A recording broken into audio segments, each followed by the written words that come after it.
Justin Sayarath, and I'm running to be your next ASUC Executive Vice President with Student Action.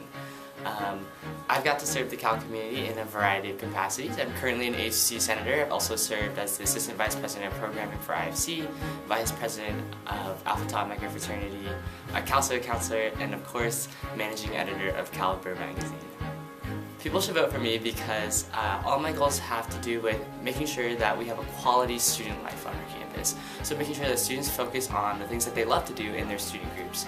So the first thing I want to do is expand technological resources on our campus. So the first thing I want to do is expand airfares within a 3 or 4 block radius of campus so students don't have to pay a premium to internet service providers. I also want to create a Cal Central portal that is currently being developed right now that'll consolidate all of our online resources so that students don't have to open like 30 different websites every time they log in.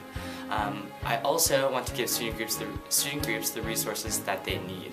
So next year when Lower Sproul is under construction and Eshelman Hall is offline, I want to revamp the classroom reservation process so student groups get space that they need as quickly as possible. I also want to create a comprehensive resource guide so that student groups don't have to go hunting for information that should be available at their fingertips.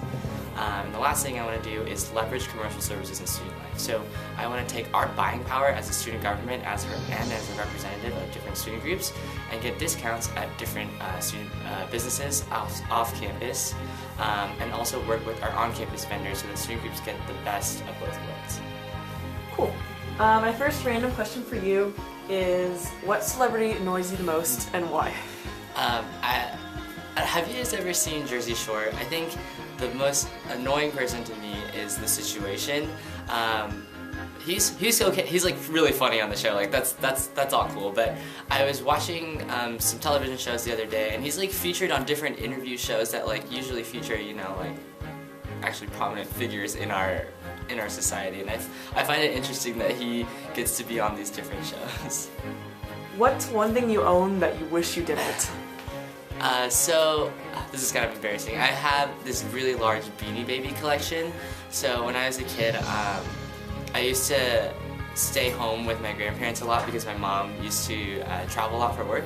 And every time she would go out, she would come back with a gift for me, and she one day decided that that gift would start a collection of Beanie Babies. So I have this huge collection of Beanie Babies at home. They're probably worth some money now, but like, yeah, I think that's probably one thing that I would try and live out, I guess. If you had to pick one place to live and one food to eat for the rest of your life, what would they be? So one place to live, I would definitely live in San Diego, California. That is where I'm from, where I was born, where I was raised. The weather is one temperature year-round. Beach is always nice. I love San Diego. Definitely want to go back after college.